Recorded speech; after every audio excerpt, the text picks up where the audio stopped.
Kan sudah ada Perdana Menteri itu. Siapa? Luhut Panjaitan.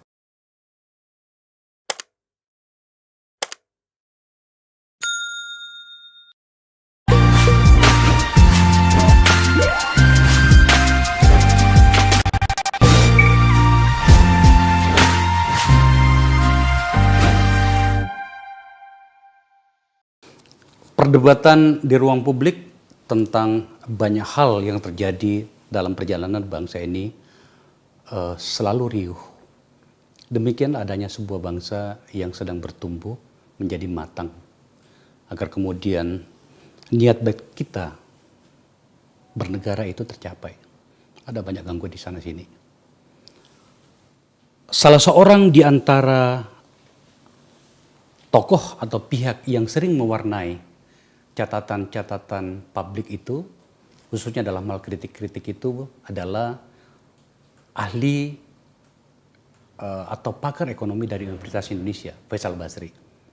Hari ini menjadi tamu Akbar Faisal Sensor. Bang, Assalamualaikum Bang. Waalaikumsalam warahmatullahi wabarakatuh. Saya sudah pensiun sebetulnya sebagai dosen di Fakultas Ekonomi UI.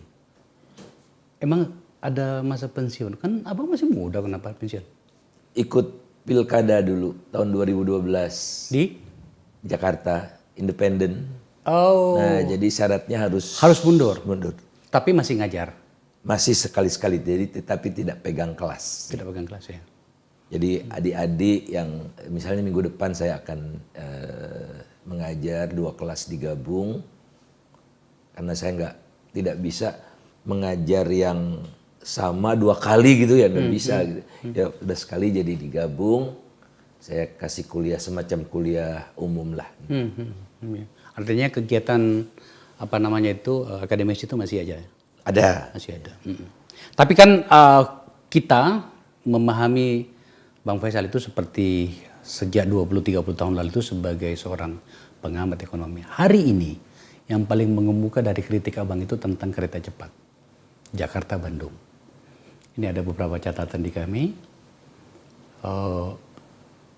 terutama dalam hal pembengkakan biaya proyek kereta cepat. Dari target awalnya itu 2022 selesai, kecepatan 350.000 km, waktu tempuhnya maksimal 46. Semula 86,5 triliun, sekarang menjadi 114 triliun, artinya ada penambahan 27,09 triliun dan itu diambil dari APBN. Atau sekarang dibiayai oleh APBN. Seperti itulah kira-kira yang berpendar di ruang publik. Selanjutnya, ini maju mundur APBN dalam pembengkakan biaya kereta. Tahun 2015, Presiden Jokowi mengatakan bahwa proyek kereta cepat Jakarta-Bandung tidak akan menggunakan APBN. Tetapi pada tanggal 9 Oktober 2021, Pak Jokowi merestui penggunaan APBN. Panjangnya 142,3 km. Nilai investasi seperti yang saya sampaikan tadi ada pembengkakan 27 triliun. Nilai saham juga Indonesia PT Pilar Sinergi 60%, Beijing Yawan itu 40%. Nah ini kalkulator Faisal Basri soal balik modal kereta cepat. Ini yang paling banyak diperdebatkan. Kalau keterisian kursinya 50%, harga tiket 250.000, 30 kali dalam sehari tripnya, balik modalnya 139 tahun. Wow, terlalu Balik lama. modalnya dalam artian saya belum memperhitungkan biaya operasi. Artinya lebih lama dari itu? Lebih lama. Oke, saya kasih data dulu Bang. Keterisian kursi 60%, harga tiket 350.000, 83 tahun balik modalnya. Yang paling cepat balik modalnya itu adalah 100% keterisian kursi, harga tiket 400.000, tripnya 39 kali dalam satu hari, hanya 33 tahun balik modalnya. Ada banyak catatan soal ini. Sebenarnya apa yang abang ingin katakan menyangkut dengan proyek ini? Akal sehat tidak akan balik modal karena sifat kereta cepat itu adalah substitusi dari pesawat. Jadi misalnya mengapa Kuala Lumpur Singapura itu visible?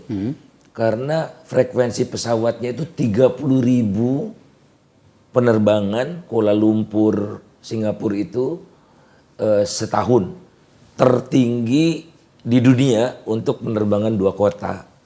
Jadi visible sekali. Visible sekali saja dibatalkan karena ada faktor-faktor lain.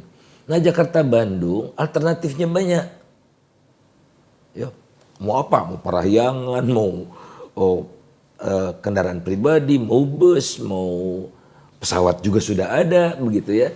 Karena rata-rata kereta cepat di dunia ini kira-kira rata-ratanya seluruh dunia itu 500 km. Namanya kereta cepat karena apa? Pesawat itu tidak bisa ditambah terus. Karena lalu lintas di udara itu kan harus dijaga. Jadi ini substitusi dari pesawat. Nah, kalau ke Bandung kan bukan substitusi dari pesawat kan.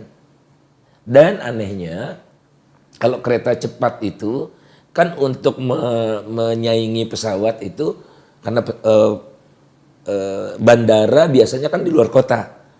Maka kalau kereta cepat di tengah kota, di London, di Paris, di Tokyo, di mana-mana di tengah kota. Kelebihannya itu. Sehingga kita mengirit perjalanan dari titik awal ke bandara yang bisa makan waktu 1 jam sendiri kan. Bolak-balik 2 jam. Nah, Bandung adanya di Halim ya, dan di tadinya Gede Bage berganti menjadi Tegaluar, sekarang ditambah lagi Padalarang. Jadi tidak berhenti di tengah kota Bandung dan ujung-ujungnya lebih lambat dari kendaraan pribadi, lebih lama ya dari kendaraan pribadi, dari pesawat lebih lama karena pesawat itu berhentinya bisa di Hussein Sastra Negara di tengah kota. Jadi memang ini bukan proyek transportasi. Jadi tapi proyek properti.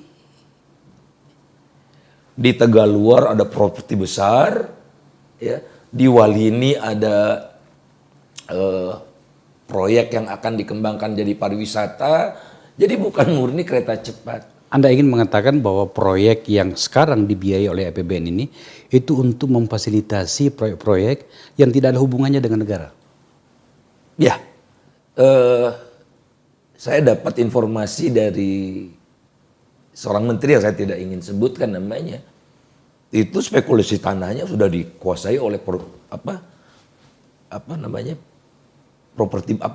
perusahaan properti besar. Nah, sekarang mereka agak kelimpungan kan karena Walininya belum dibangun. Jadi tadinya kan Halim, Karawang, di Karawang kan ada Lipo kan. Mekarta. Kemudian dan Lipo itu salah satu pendukung luar biasa besar. Saya pernah debat dengan Pak Mohtar Yadi di tengah para pengusaha ya. Nah, dari Jakarta Halim, Karawang, Walini, kemudian Tegaluar. Nah, sekarang Walininya di freeze, diganti Padalarang. Nah, dari Padalarang harus naik kereta konvensional. Mana ada di dunia seperti itu kereta cepat. Ya, cuman 38 menit ya. Nggak ada, orang mau tidur aja sudah bangun lagi kan.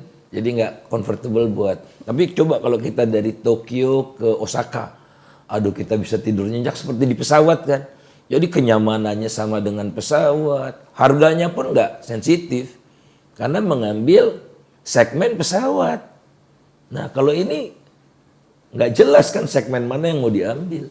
Dan ingat, ibu kota mau pindah. Berubah lagi nih senario. Kita masih pada bagian fisik dari proyek ini.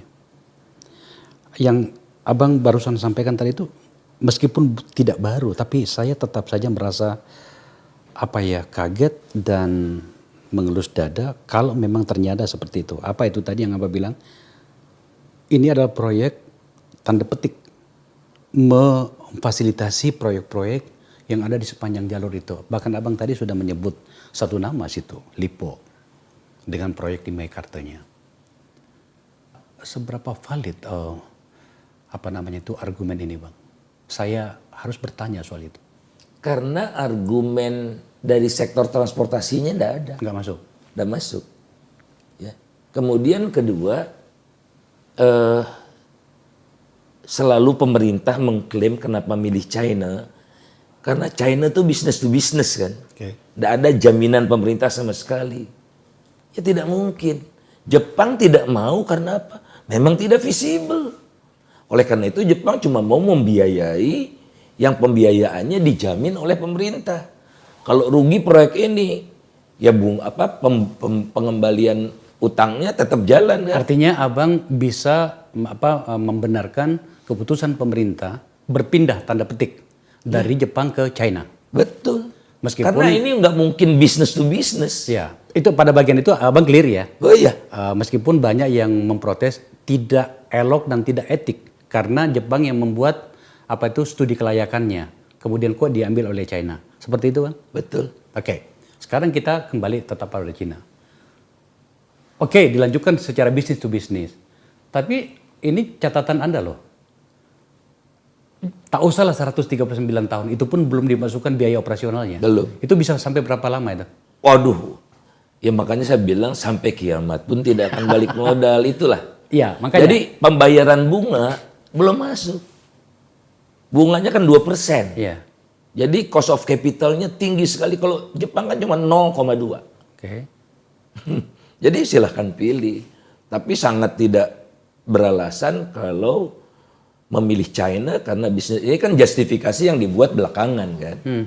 Jadi proyek ini pada dasarnya tidak visible secara bisnis. Oleh karena itulah Jepang tidak mau business to business gitu. Karena ini kan hukum alam, ini cerelu. Mana ada di dunia proyek kereta cepat seperti ini, tidak ada. Tapi negara harus berkembang, Bang. Negara harus bergerak ke depan, termasuk dalam hal pilihan moda transportasi. Tidakkah di negara-negara maju itu kereta adalah pilihan yang semakin banyak dipilih ya? Kebetulan ketika tim transisi dulu di mana saya ada di situ, memang kereta itu adalah pilihan yang paling kami ajukan kepada pemerintah pada saat itu. Tidakkah itu bisa dipahami dengan keputusan ini? Jakarta Surabaya. Oke. Jakarta Surabaya. Saya senang kereta cepat. Jakarta Surabaya itu pilih argumen-argumennya itu jelas sekali. Jaraknya 700 km. Ya, kalau dengan kecepatan kereta Jakarta Bandung ini bisa dia 3,5 jam. Net loh, dari pusat kota ke pusat kota Surabaya. Coba kalau Bang Akbar naik pesawat ke Surabaya. Habis setengah hari kan. Ya. Jakarta Ke Cengkareng. bandara Juanda ke tengah kota itu jauh semua. Iya. 3,5 jam. Ini langsung di tengah kota. Turun. Langsung di tengah kota. Nggak perlu check in, check out, apa segala macam. Nggak perlu nunggu barang dari conveyor belt itu langsung ditenteng. Katanya nanti akan ada dari Jakarta, Bandung tembus dengan Surabaya juga dalam proyek ini. Nah rutenya jadi salah kan, rute selatan kan. Rute selatan itu tidak visible karena daerah-daerah yang dilaluinya kurang menopang daya beli. Kalau dari Jakarta Surabaya itu kan Jakarta, Cirebon, Semarang udah cukup. Plong sampai Surabaya, Semarang sudah berkembang, Cirebon sudah berkembang sebagai pusat bisnis. Karena ini kalau kereta cepat tuh tujuannya bukan wisata. Tujuannya adalah Pergerakan bisnis, manusia. pergerakan pengusaha. Bukan kalau kita naik kereta cepat keluarga habis berapa juta itu kan. Mendingan naik kendaraan pribadi ke Bandung, murah meriah gitu. Nah jadi sekali lagi ini adalah perjalanan bisnis kalau kereta cepat itu. Jadi kalau Bandung kan bukan pusat kota bisnis kan. Kota kuliner, kota pendidikan, ya yang daya belinya mahasiswa Jakarta Bandung barangkali banyak kan. Tapi nggak mungkin dia naik kereta cepat. Bagaimana dengan keputusan pemerintah, Bang, yang akhirnya membiayainya melalui APBN? Oh sebetulnya tadi kan ada pembengkakan. Pembengkakan itu tidak dibiayai oleh APBN, tapi 6 proyek ini, KCIC ini, 75% itu pinjaman dari Bank Pembangunan China, 25% equity. Nah, 25% equity itu tadi betul, 60% konsorsium Indonesia, 40% konsorsium China. Nah, 60% konsorsium Indonesia terdiri dari sebelum Kepres ini 38% sahamnya itu dari Wijaya Karya. Ini juga udah salah dari awal kan. Lead konsorsiumnya Wijaya Karya. Kedua PT KAI Kereta Indonesia itu 25%. Kemudian Walini perusahaan perkebunan ngurus kereta kan kacau juga 25%. Jasa Marga 18%. Nah, nggak ada yang bisa store modal. Nah, jadi dana APBN itu adalah untuk mendukung store modal mereka dan tanggung renteng dari kenaikan investasi tadi. Jadi cuma 4,3 triliun. Tapi artinya kan sebetulnya ini proyek pemerintah juga gitu. Yang katanya tadi business to business kan tidak tahan karena ini proyek besar, BUMN kita sudah kebanyakan penugasan. Ini tambahan penugasan kan, nggak kuat. Dan sudah bisa diduga sebelumnya. Jadi yang store modal cuman KAI. Nah, KAI uangnya terbatas kan. Walini tidak store modal, PTPN tidak store modal, Jasa Marga tidak store modal, dia store pendapatan dia dari sewa kereta cepat karena menggunakan lahan dia. Jadi desainnya dari awal udah salah. Walini ini adalah perkebunan dimiliki oleh PTPN 8. Pokoknya PTPN, saya takut lu salah, 8 apa berapa. PTPN 8 kalau saya tidak salah. Mana punya uang PTPN itu? Mau nggak efisien semua. Beberapa hari yang lalu, Menteri BUMN, Pak Erick Thohir duduk di tempat abang di situ, menjelaskan bahwa tak ada pilihan bagi negara kecuali meneruskan proyek ini. Karena pada saat beliau masuk di pemerintahan sebagai menteri, itu proyek ini bahkan sudah mencapai 70%. Apa harus saya mangkrakkan? Kalau itu masih 20-30%, ya masih logis. Tapi ini kan sudah di atas 50%, udah menuju 70%. Beliau khawatir, dan itu bisa dipahami juga sebenarnya, bahwa kalau nantinya mangkrak, entar nasibnya sama dengan proyek-proyek lain, dan itu menjadi beban dosa bagi pemerintahan. Apa pendapat abang soal itu? Ada doa yang diajarkan itu, ya Allah, masukkanlah aku dengan cara yang benar dan keluarkan pula aku dengan cara yang benar. Nah, kereta cepat ini masuknya udah nggak benar, jadi keluarnya susah. Itulah namanya proyek infrastruktur. Sekali dimulai nggak bisa di stop karena lampi. Besar nggak bisa dibagi-bagi. Proyek itu kalau belum jadi Jakarta sampai Tegal luar, nggak bisa jalan, ada pendapatan nol. Nah, ini kan akibat ulah dari pendahulunya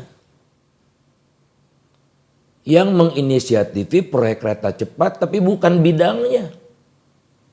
Tidak konsultasi dengan Menteri Transportasi yang sebetulnya urusan ini Menteri Transportasi kan. Kalau di kita Menteri Perhubungan, salah juga itu kan. Masa Menteri Perhubungan? Menteri Transportasi. Jadi makanya dia tidak ikut groundbreaking, Pak Jonan kan. Karena dia tidak setuju. Karena dia tidak setuju dan itu adalah bidangnya. Tapi dalam satu rapat ada Pak Darmin, ada Pak Rizal Ramli, ada Pak Jonan segala macam yang mendukung cuma Rini ngotot. Ini sudah disetujui Presiden. Ya yang lainnya terserahlah kalau gitu. Kalau sudah disetujui Presiden, jadi tanggung jawabnya sebetulnya Presiden. Nah, Presiden dibisiki oleh orang-orang seperti Rini, jadi rusak. Jadi ada decision making proses yang dilanggar sebetulnya etikanya. kajiannya tidak jelas gitu. Dalam catatan kenegaraan kita menyangkut dengan infrastruktur, peristiwa atau hal seperti ini menjadi tidak sederhana. Bahkan beberapa di antaranya menjadi problem hukum di masa depan. Boleh minum ya? Oh, silakan. Itulah yang kita lihat pada beberapa proyek mangkrak, katakanlah di pemerintahan SBY. Menurut Anda ini akan menjadi problem hukum di masa depan atau gimana, dan siapa yang harus bertanggung jawab? Ya sedihnya itu ya, ujung-ujungnya kan penanggung jawabnya presiden. Karena walaupun menteri lebih banyak yang tidak setuju, akhirnya kan ya Pak Presidennya sepakat gitu. Oleh karena itulah saya berpikir mungkin ini agak jauh konteksnya. Presiden itu jangan dibawa-bawa ke urusan begini. Teknis, karena kalau jatuh bangun presiden dijatuhkan gitu-gitu negara jadi kacau. Oleh karena itu saya membayangkan, oh kalau ada begini, ada investigasi perdana menteri yang jatuh, jadi kita harus punya perdana menteri, gitu loh. Jadi masa misalnya presiden menentukan harga PCR, mana ada di dunia presiden menentukan harga PCR? Emang presiden yang menentukan? Oh iya, maksimum 275.000 presiden. Itu kan mungkin range ya Bang. Iya. Range-nya itu antara sekian sampai sekian. Enggak maksimum. Iya maksimum. Artinya kan, ya mungkin juga barangkali presiden mengatakan kira-kira di sinilah. Enggak pertama kali. Ya. Harga gas juga ditentukan oleh presiden. Pokoknya saya mau $6 per MMBTU. Udah biasa presiden melakukan tindakan-tindakan yang seperti itu. Jadi menurut saya enggak elok urusan harga. Nah, presiden jangan dibawa. Tapi kan ini saya tahu pembisik ini. Masuknya nggak benar lewat itu dia tadi, ya Allah masukkanlah aku dengan cara yang benar itu. Kalau masuknya nggak benar, coba sampai sekarang tidak ada yang namanya harga gas $6.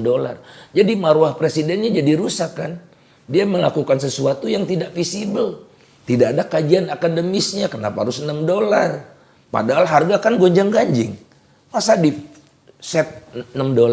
Oleh karena itu saya katakan, Pak, sebelum Pak Presiden dilantik, saya udah pertama kali masukan yang saya berikan ke Pak Pratik yang waktu itu jadi calon Mensesnek, Pak, sebaiknya tuh Presiden itu di briefing tiap pagi, breakfast briefing, apa yang akan disampaikan, apa yang tidak, ada informasi yang baru seperti apa, supaya pembisik-pembisiknya ini tidak masuk dari arah yang informal.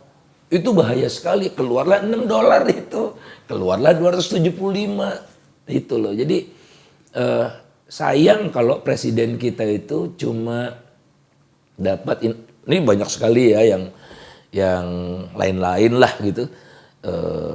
Kasus-kasus ini lewat jalur mana yang membuat akhirnya presiden kita itu mengambil keputusan berdasarkan informasi yang kurang.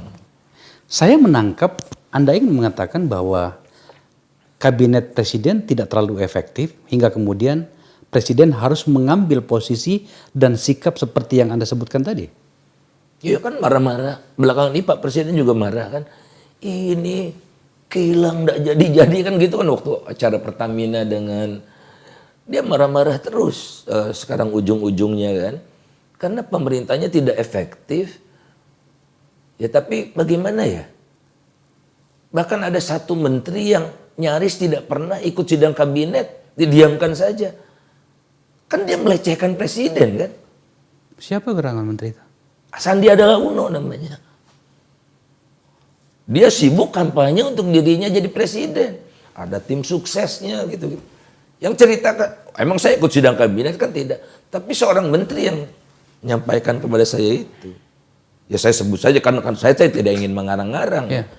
Kalau menteri yang menyebutkan ke saya kan jadi sahih kan. Ya, saya percaya menteri itu tidak bohong. Nyaris tidak pernah ikut. Gimana? Tadi saya jadi tertarik dengan sebuah penyebutan dari Abang. Perdana Menteri. Apa maksudnya?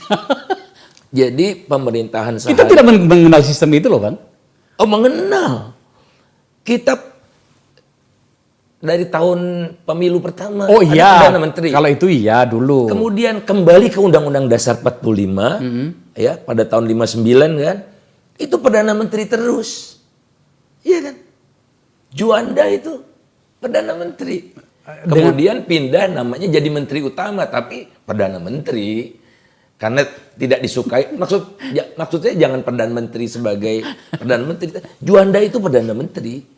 Karena Bung Karno dulu kan gonta-ganti partai-partai, Bung Karno kesel dengan partai-partai, Juanda yang non-partai dijadikan Perdana Menteri. Oke, saya mau mengikuti logika Abang.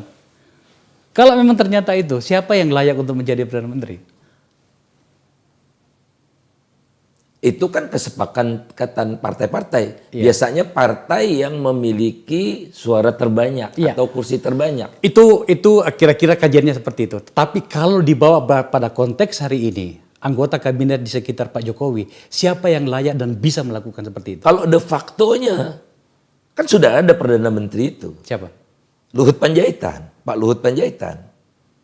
De factonya ya, karena praktis dia diberikan kewenangan oleh presiden untuk mengurusi berbagai bidang, hampir semua bidang. Karena setiap bidang itu ada unsur investasinya.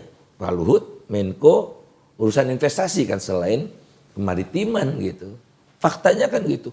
PCR COVID dia urus, mobil listrik dia urus. Termasuk soal kereta Jakarta-Bandung tadi. Kereta Jawa ada kepresnya kan semua. Jadi de facto daripada kita banci, ayo. Nah barangkali Perdana Menterinya bukan mirip tahun 1950-an, tapi yang saya bayangkan mirip seperti Prancis. Jadi presidennya masih kuat. Urusan luar negeri, ekonomi secara keseluruhan itu presiden. Nah, Perdana Menteri urusan yang keseharian gitu. Kan saya tidak tahu sekarang Perdana Menteri Prancis siapa. Tapi pemerintahnya kan jalan terus. Saya mau fair memberikan penilaian di tempat ini. Karena konsep awal pemerintahan ini dulu saya ikut terlibat. Saya ingin mengatakan agak sulit membayangkan kalau kemudian tidak ada orang seperti Luhut yang berani mengambil keputusan dalam pemerintahan. Ini penilaian fair saya gitu ya. Beliau berani mengambil keputusan. Tetapi kan itu koma. Ya. Ada catatan-catatan yang mengikutinya. Pertanyaan saya kepada Abang, bagus nggak bagi kita dengan kewenangan dari Pak Presiden kepada Pak Luhut sebesar ini? Menurut saya tidak bagus karena artinya kan Pak Presiden secara tidak langsung tidak percaya kepada menteri-menterinya yang lain. Dan dia biarkan masa bodoh deh. Sandiaga Uno begitu, masa bodoh deh. Ibu Siti Nurbaya bagaimana, masa bodoh deh. Menteri Perhubungan, Menteri Perhubungan kan dari partai yang dari partai-partai inilah. Ya masa bodoh deh. Yang penting saya pegang Pak Luhut kan itu nggak baik juga. Karena yang harus kita perkuat sebagai satu bangsa adalah sistemnya. Kita tidak terlalu bergantung pada orang, tapi sistemnya yang jalan. Jadi harusnya Pak Jokowi lebih mengedepankan penguatan sistem. Bagaimana meng-create pemerintahan yang efisien, pemerintahan yang efektif, ya, lewat suatu penguatan mekanisme. Bagaimana kalau kemudian argumennya dibawa seperti ini Bang, bahwa Pak Jokowi, ini biasanya kajian-kajian politik seperti itu, tapi tidak apa-apa saya sampaikan ke Abang. Mungkin Pak Jokowi ingin mencoba mencari jalan keluar dari tanda petik jebakan parpol yang semakin begitu ingin mencengkeramnya dengan kuat.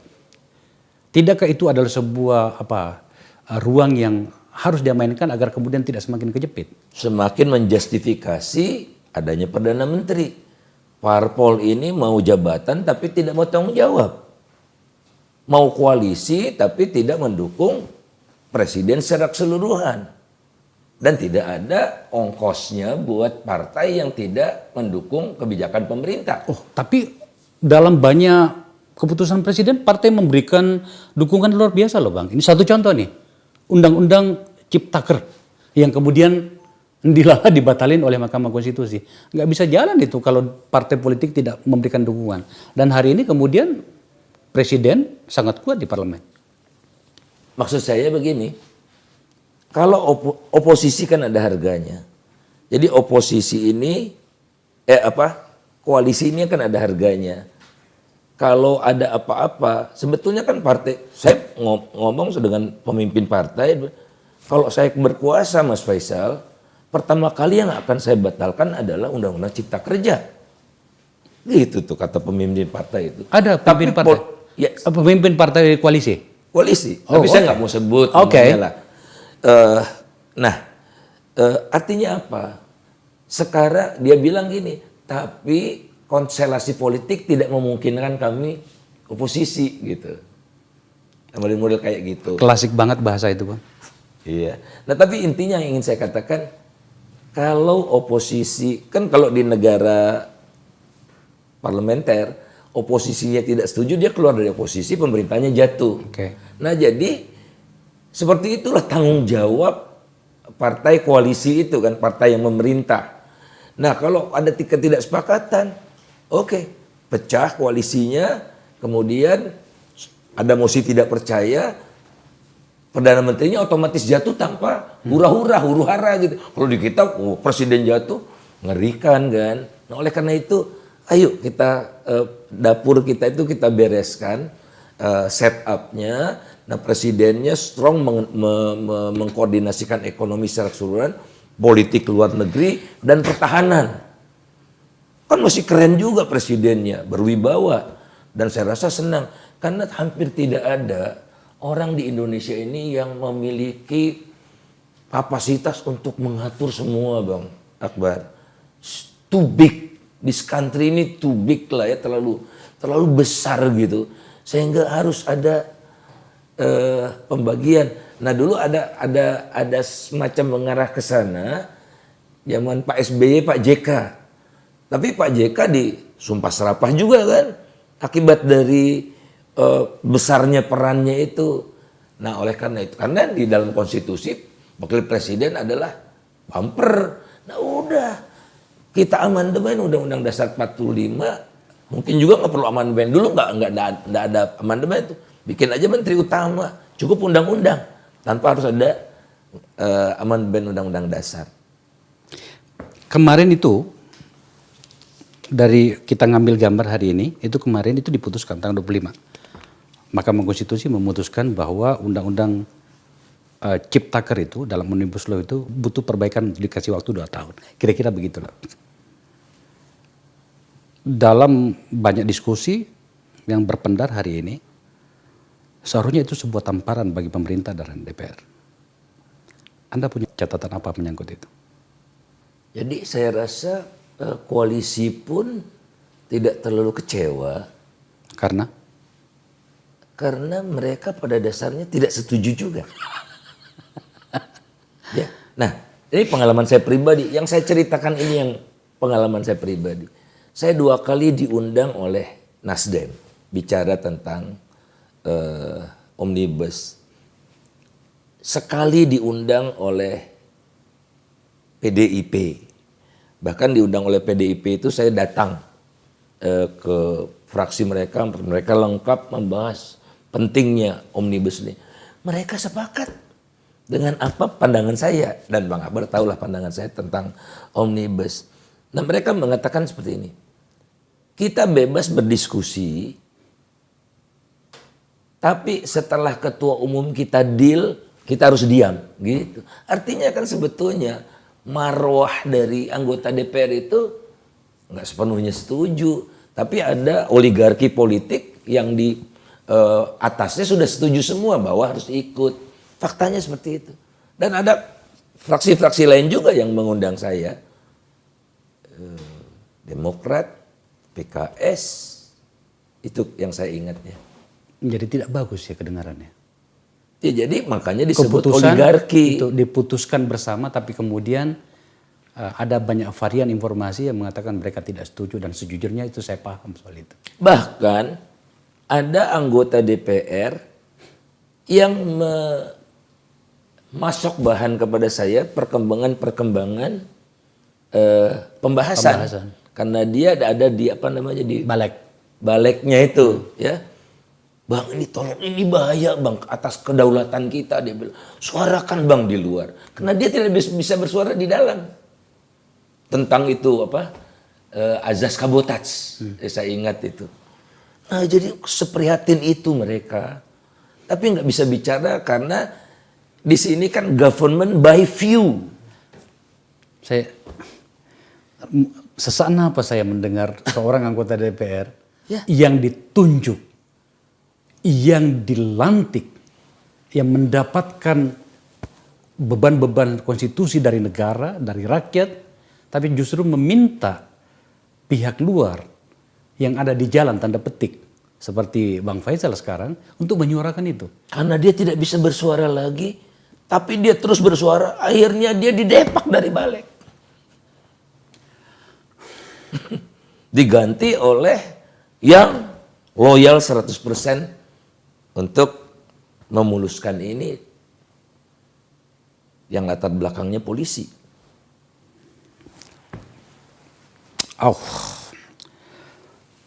Oke. Jadi sesak nafas rasanya. Sebagai mantan anggota DPR saya agak luka mendengarkan hal seperti ini.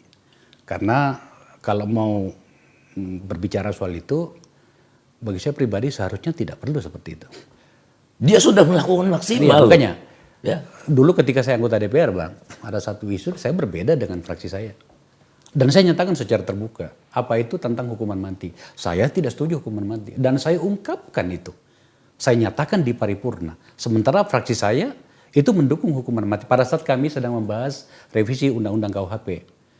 Menurut saya beban konstitusi yang diberikan rakyat kepada saya itu jauh lebih utama. Tapi oke. Itu bukan isu sensitif buat para oligark. Iya. Ini isu oligarki. Itu jawaban yang paling bagus menurut saya. Oke.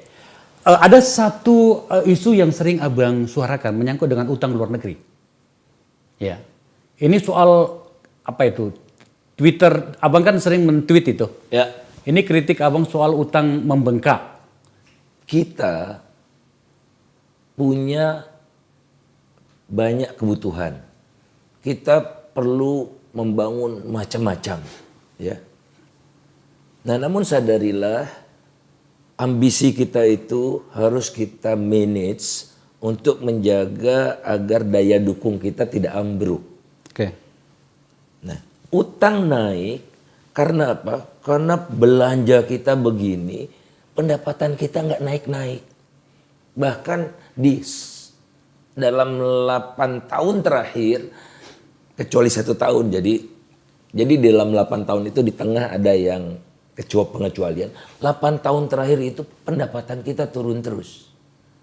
Tapi bukan pendapatan nominal, tapi tax to GDP ratio. Oke. Jadi nisbah pajak terhadap, jadi Pak Jokowi banyak berhasilannya, inflasi itu paling luar biasa. Itu catatan saya waktu 70 tahun merdeka itu.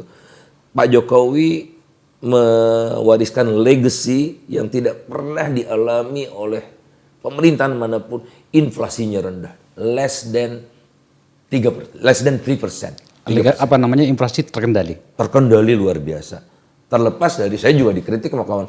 Tapi kan Bang, terlepas dari caranya kita bisa berdebat kan. Tapi fakta bahwa harga stabil itu luar biasa. TPID itu jurus saktinya. Tapi kegalan Pak Jokowi adalah tax ratio yang turun terus, bahkan sekarang tinggal 8,3-8,4%. Tapi tahun ini agak membaik karena dapat rezeki non-plok dari harga komoditi. Jadi PNBP-nya naik, penerimaan negara bukan, itu PNBP nggak masuk ya tax ratio, bukan di luar tax ratio itu. Nah, akibatnya ya utang terus kan.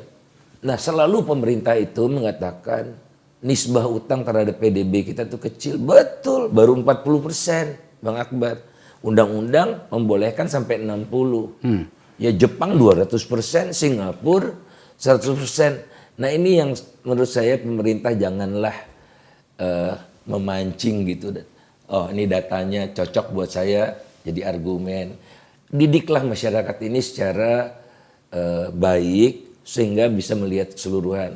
Nah, Singapura walaupun utangnya 100% dari PDB, tapi beban bunganya itu hanya 1% terhadap penerimaan negara. Indonesia sudah 20%.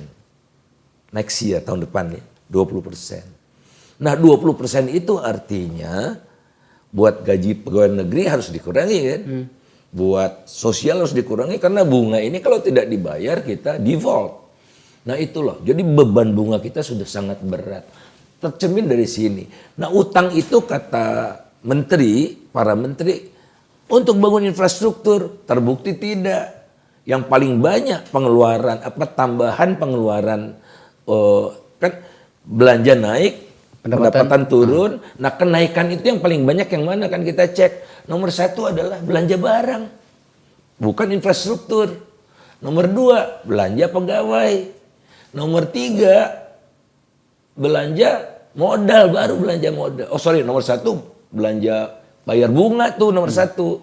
Ya, jadi pengeluaran terbesar kita adalah kenaikannya adalah bayar bunga.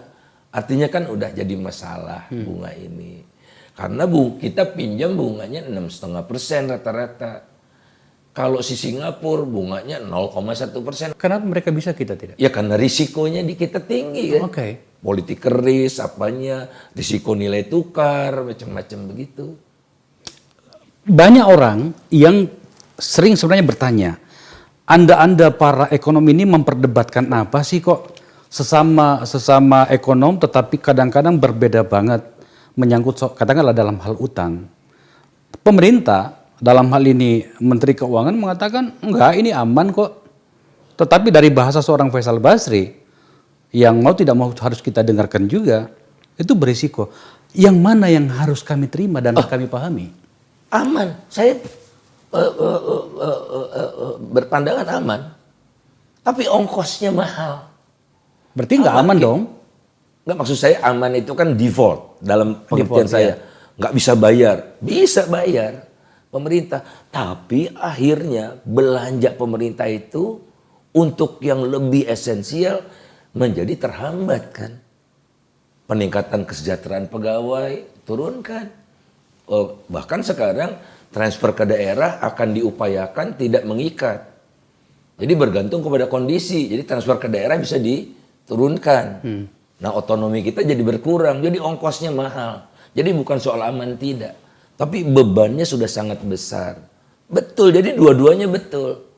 Tapi kan tidak jujur ya. Untuk mengatakan, wah masih terkendali utang kita. Ya enggak juga. Buktinya itu kita lihat, kalau kita zaman, saya dimarahin juga nih sama Mas Prastowo ya, staf khususnya saya Mulyani, banding-bandingkan dengan sebelumnya gitu, zaman Orde Baru. Kalau Orde Baru kan semua utang itu untuk belanja modal. Semua. Kalau sekarang kita utang untuk bayar bunga juga. Kan udah nggak bener. Tapi kan itu karena beban dari masa lalu. Tanpa bermaksud untuk menyalahkan masa lalu kan seperti itu kan. Kita bayar bunga yang sudah dilakukan oleh masa lalu. Masa lalu juga kita sudah membangun jalan yang jauh lebih banyak. Jadi janganlah, ini kan pemerintahan secara keseluruhan. Saya paling benci itu kalau dikatakan beban masa lalu. Jelas kok peningkatan utang zaman Pak Jokowi sebesar itu nyata. Oke. Nah, jadi tolong masa lalu itu ada Sri Mulyani juga loh di situ. Saya sampai situ nantinya. Saya bawa dulu alurnya ini. Artinya keputusan-keputusan pemerintah sekarang ini harus terukur karena ini menyangkut dengan masa depan. Betul. Apa risikonya bagi pemerintahan di masa depan atau setelah Pak Jokowi ini tidak lagi berkuasa atau jadi presiden? Apakah akan seperti yang kemarin juga? Fiscal space-nya makin terbatas. Coba Bang Akbar bayangkan kalau Bang Akbar jadi presiden. Apa yang kita bisa dilakukan oleh Bang Akbar? Sedikit sekali. Karena 20% udah bayar bunga kan. Kemudian 20% udah untuk pendidikan. 5% untuk kesehatan. 1,5% dari PDB apa 2,5% PDB untuk spending senjata kan. bayar gaji kan wajib semua. Bang Akbar tinggal punya 5%. Dari APBN itu yang Bang Akbar utak-atik cuma bisa 5%. Janji udah kadung banyak. Hang jadinya. Tapi kayaknya tidak akan jadi masalah tuh nantinya. Kenyataannya masih banyak yang mau jadi presiden. Artinya kan Ya, bisa diatasi otaknya nantinya. ngutang lagi kan. Kan ujung-ujungnya ngutang lagi kan. Nah, jadi artinya kan kita udah harus Oke. waspada. Tapi saya optimis karena apa? Karena banyak sekali sumber pajak yang masih kita gali. Contoh Bang Akbar. Pemerintah itu tutup mata gini ya. Tak bisa dapat tambahan 100 triliun tahun ini. Dari? Kalau batu bara dikenakan pajak ekspor 20%. Apakah akan dilakukan itu? Seorang menteri berjanji kepada saya untuk memperjuangkannya. Tapi ini udah hampir habis tahunnya. Harga sudah mulai batu bara mulai turun. Itu yang saya mau bilang gitu. Nah, Harga udah artinya turun. Kita kan udah melanggar konstitusi. Jadi seluruh windfall batu bara itu dinikmati oleh oligar. Nah, saya minta undang-undang 45 pasal 33 itu untuk sebesar-besar kemakmuran rakyat, caranya instrumennya pajak ekspor seperti negara memajaki petani sawit. Petani sawit itu dikenakan $286 per ton apa yang dia eksporkan, yang dieksporkan dari petani juga kan. $286, petani yang jutaan tapi tidak ada petani batu bara kan. Besar-besar semua. No. Jadi jelaskan keberpihakan pada oligark itu semakin besar untuk ya kegiatan-kegiatan menjelang 2024 itu. Semua kebijakan negara menyangkut dengan pendapatan dan keuangan itu di tangan seorang menteri keuangan. Tapi kan itu teman Anda. Itu sahabat Anda. Apa yang terjadi? Sahabat dalam perjalanan ya, perjalanan hidup, perjalanan karir. Saya juga pernah cukup lama lah satu tim dengan Menteri Keuangan di kampus, gitu ya. Sering juga berdiskusi di era Pak SBY. Namun dan semua tahu kawan saya, ya Bambang Brojonegoro, Hatip Basri, banyak sekali yang lain-lain. Wamen BUMN sekarang, adik kelas saya gitu-gitu. Kartiko. Tapi ada satu, dua-duanya itu. Tapi kalau Kartiko saya pernah ketemu, kalau yang satunya lagi nggak pernah. Lupa saya namanya. Kan ada dua wamen. Nah, kita bicara dalam posisi yang berbeda. Mereka bicara kalau di pemerintahan ya dalam posisi tentu saja yang tidak menjelek-jelekkan pemerintah kan. Masa udah jadi menteri menjelek-jelekkan pemerintah, mengkritik pemerintah, jeruk makan jeruk itu namanya. Ya tidak elok itu. Kalau tidak setuju di pemerintahan keluar saja. Jadi posisinya jelas. Saya menghargai posisi mereka. Nah, ada yang namanya pengimbang. Masyarakat akan buta ya kalau sekedar mengandalkan pada pandangan mereka, pandangan pemerintah gitu. Nah, oleh karena itulah tugas konstitusi juga menurut saya untuk kita menyampaikan dari sisi yang lain. Nah, silahkan masyarakat memutuskan seperti apa gitu. Nah, itulah tugas saya sebetulnya. Sebagai kolega lama dari Ibu Sri Mulyani, Menteri Keuangan, Anda kan bisa berbicara dengan dia, Bang. Bisa berbicara, berdiskusi, dan bahkan berdebat. Pernah dilakukan, sering dulu. Namun saya tidak pernah meminta untuk bertemu gitu ya. Saya tidak pernah, sekalipun seingat saya tidak pernah mengganggu kalau tidak diundang. Pak Darmin dulu, Bang Darmin saya ketemu ya nggak pernah. Pak Darmin yang minta gitu ya. Bu Sri Mulyani juga dulu seperti itu. Ya saya nggak pernah meminta, saya pasif. Itu secara pendekatan. Tapi kan substansi kritiknya ini beliau harus dengarkan. Oh, beliau dengarkan. Kalau dia tidak sepakat dengan saya, dia kritik saya di Facebook. Ya. Misalnya tentang Freeport ya. Saya bilang kan, Freeport habis uang 5 sekian miliar US dollar membeli barang yang kita miliki sendiri. Kan aneh itu. Dan dijawab oleh Bu Sri Mulyani? Wah, saya ngaco deh gitu. Dan bukan Bu Sri Mulyani aja, banyak staf khususnya, bahkan teman-teman yang lain. Tapi insya Allah sejarah akan menguatkan betapa ruginya kita mengambil alih Freeport itu dengan ongkos yang 5,5 miliar US dollar itu. Cukup 250 juta US dollar sebetulnya. Dan itu rasanya bakal jadi skandal di masa yang akan datang. Akan menjadi skandal di masa yang akan datang. Rasanya seperti kereta cepat ini juga. Kan tidak ada yang gratisan. Jadi kenapa sih seseorang yang tidak kompeten pada bidang itu mencari pendanaan dari China, bukan hanya untuk kereta cepat, tapi juga 6 miliar dolar untuk BUMN, masing-masing bank BUMN itu 1 miliar, 2 ronde, jadi 3 gitu. BUMN-nya nggak pernah minta dicariin utang, dia nyariin secara hiperaktif. No freelance. No freelance. Bang, sebenarnya ini boleh saya tanya dong tentang pilihan Anda. Sebenarnya ini Anda pendukung Jokowi atau bukan sih?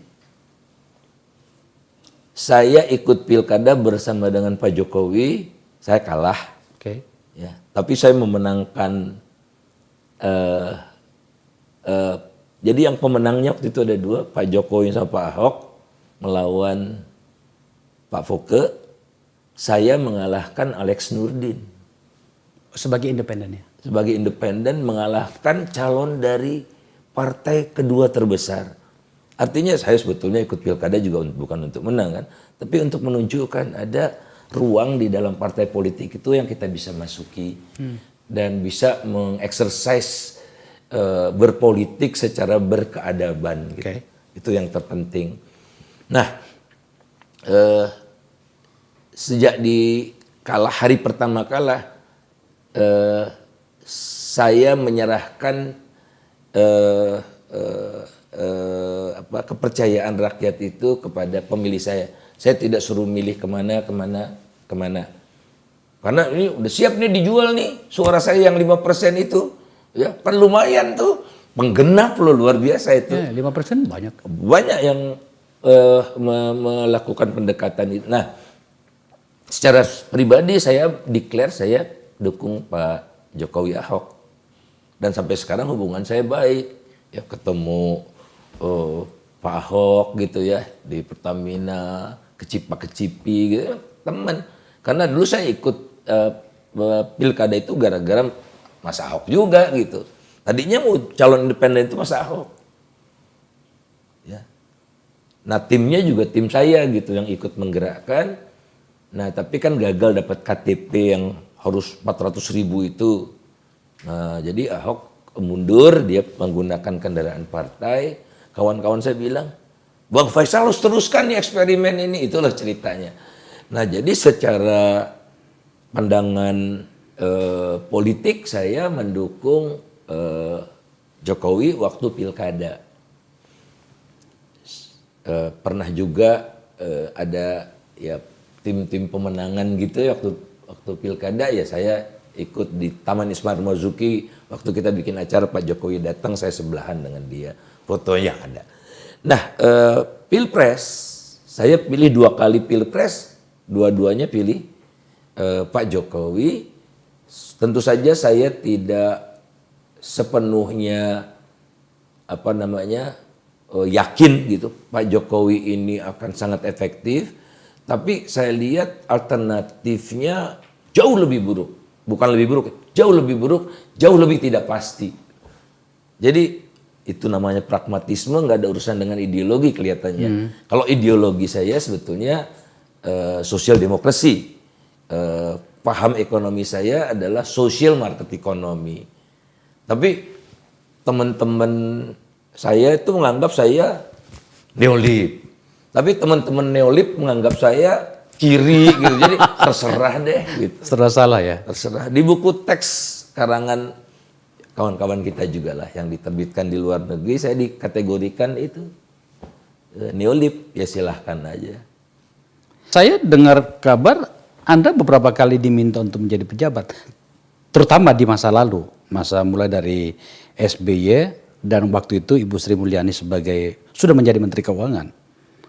Jadi komisaris di mana, jadi dirjen Bea Cukai kalau nggak salah. Tapi Anda menolak. Kenapa harus menolak kalau kemudian Anda diberikan kesempatan untuk mengambil sebuah kebijakan yang menjadi major dari kritik-kritik Anda selama ini? Itulah justifikasi untuk masuk pemerintahan itu. Kita bisa memperbaiki dari dalam. Ya. Nah, untuk memperbaiki dari dalam kita harus lihat strukturnya dulu, ya. Dan buktinya kan sebagian besar kan tenggelam, sebagian besar. Nah, jadi ada peran yang hilang. Banyak kawan-kawan kita dulu pejuang reformasi segala macam udah berbalik arah. Jadi ini civil society-nya sedang melemah.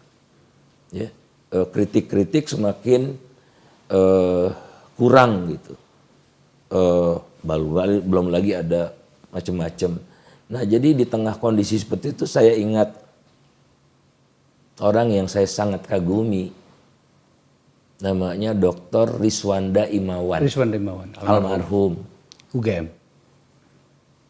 Nah, dia bilang di tengah kondisi seperti itu harus ada burung yang bebas terbang, hinggap dimanapun, ya dia istirahat di mana gitu, bebas dia. Dan Anda saya memilih ruang bebas itu. Memilih menjadi burung yang tadi. Ya, dengan segala risikonya.